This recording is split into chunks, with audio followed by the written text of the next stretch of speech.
See, cataract is basically when the lens starts becoming opaque. Cataract has a correlation with kapha aggravation in the body. If your body, or how do I say, I can explain these things in many ways and from many perspectives, which is not there at present. We have to actually, इनको भी English चाहिए क्या आप? आपको आज के समय पे ना, you have to define a disease from a different perspective. Out of the box thinking जब तक नहीं करेंगे ना, तब तक आप उस डिजीज को ठीक ही नहीं कर. So if the kapha factor is aggravated in your, कफ क्या होता है?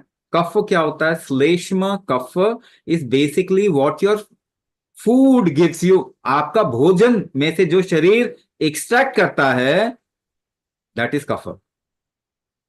Also in your body, the whitish thick phlegm which is there in your body is kapha. So fat in your body is also kapha. तो आप इसे correlate करो. कफ needs heat. कफ को गर्माहट चाहिए यूज होने के लिए, to become something else. If your body can doesn't have proper जठराग्नि, भोजन को इस्तेमाल करने की गर्मी अगर आपके शरीर में ठीक से नहीं है, तो आपके शरीर में चीजें ठीक से यूज नहीं होंगी. तो क्या होगा? फैट बढ़ेगा. और क्या होगा? रिटेंशन होगा. Gases, bloating, retention, gases retention, water retention, fat retention. ऐसे लोगों को माइग्रेन होता है. तो माइग्रेन इज बेसिकली कफ वात issue.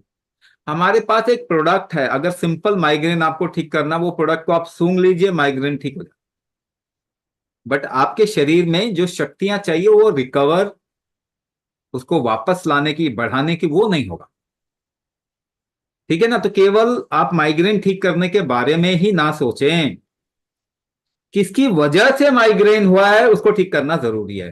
So both the things, if there is something natural which can correct your migraine, but you must improve the metabolic heat of your body. अगर शरीर की मेटाबॉलिक हीट को बढ़ाएंगे तो आगे के लिए भी प्रिवेंशन हो जाएगा ना, दोबारा वो आएगा नहीं. तो दूसरी बात, जैसे मैं बता रहा था कि जो वाइट होने लगता है आपका lens, that is because of aggravated cough. It remains for a long period of time, then you will see cataract. The chances of cataract will increase. लेकिन एक बार कैटरैक्ट होने लग गया तो कोई ऑप्शन नहीं होता, आपको लेंस रिप्लेसमेंट करा लेना चाहिए उसमें. मगर आप अगर बचना चाहते हैं तो आपको कुंभक करना शुरू कर देना चाहिए. कुंभक से आपकी जठराग्नि, या फिर गृहपत्य अग्नि भी कहते हैं, larger umbrella of heat factor in your body, वो जैसे ही बढ़ाएंगे कैटरैक्ट के चांसेस कम हो जाते हैं. बट माइग्रेन ठीक कीजिए, आपके बॉडी में ट्रांसपोर्टेशन फैक्टर वीक है और दूसरा जठराग्नि वीक है, ये दो को करेक्ट कर लेंगे, आप देखेंगे बहुत कुछ सही हो जाएगा.